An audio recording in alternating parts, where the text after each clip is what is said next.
مردانگی اگر کرخت اور گونجتی ہوئی ہیبت ناک آواز کا نام ہوتی تو کتوں کی مردانگی ضرب المثل ہوتی، اور نسوانیت اگر عریانیت سے اظہار ہوا کرتی تو بندریات دنیا کی سب سے بڑی نسوانیت کا شہکار شمار ہوتی۔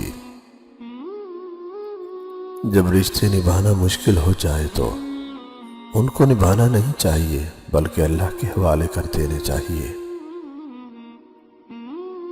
زندگی میں بڑی سے بڑی بات پر بھی ہار نہ ماننے والے لوگ کبھی بہت چھوٹی سی بات پر ٹوٹ جاتے ہیں۔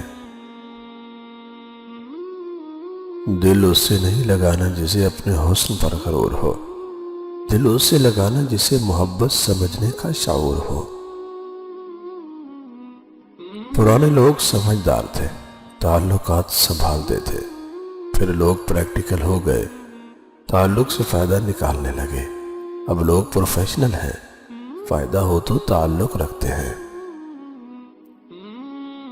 بولنا سب کو آتا ہے، بس کسی کا دماغ بولتا ہے، کسی کا اخلاق بولتا ہے اور کسی کی زبان۔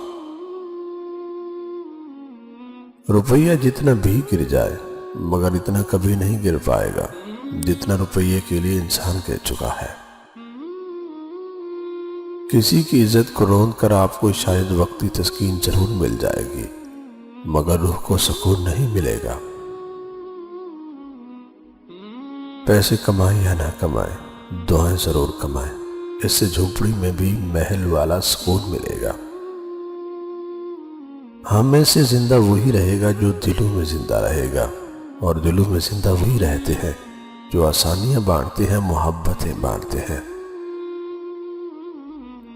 جب تک سامنے نہ آئے انسان یوں ہی منظر بدلتا ہے۔ ایک دفعہ سامنا کر لو تو پتہ چلتا ہے کہ وہ تو صرف ہوا کا جھونکا تھا جس کی دور سے آتی آواز ڈراتی ہے، اگر آتی ہے مگر نہ اس کا کوئی وزن ہوتا ہے اور نہ ہی کوئی زور۔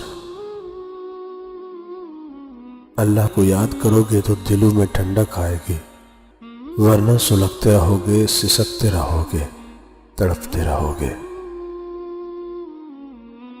دنیا میں کوئی نہ کوئی ایسا ضرور ہوتا ہے جس کی کوئی بات آپ کو بری نہیں لگتی، جس پر کبھی آپ کو غصہ نہیں آتا، جس سے کبھی آپ ناراض نہیں ہوتے، ہونا بھی چاہیں تو نہیں ہو سکتے۔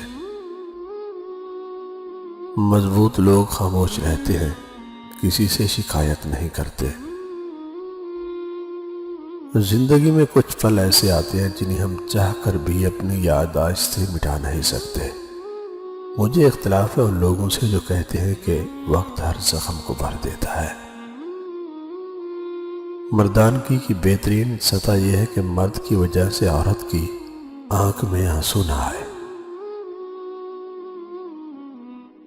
دکھ کی سختیاں چہرے سے تو رخصت ہو جاتی ہیں لیکن انسان کے اندر داخل ہو کر اس کے گوشے گوشے کو ویران کر دیتی ہے۔ اخلاق ایسی قدر ہے جس کے بغیر معاشرہ تشکیل نہیں پا سکتا۔ دو آدمیوں سے ہوشیار رہو، ایک وہ جو تم میں وہ عیب بتائے جو تم میں نہیں، دوسرا وہ جو تم میں وہ خوبی بتائے جو تم میں نہیں۔ مجھے میرے دوستوں سے بچاؤ، دشمنوں سے بچنے کا انتظام میں خود کر لوں گا۔ بہت ڈر لگتا ہے مجھے ان لوگوں سے جو باتوں میں مٹھاس اور دل میں زہر رکھتے ہیں۔ ایسے دوست سے ہاتھ دھو لینا بہتر ہے جو تیرے دشمنوں کے ساتھ بیٹھتا ہو۔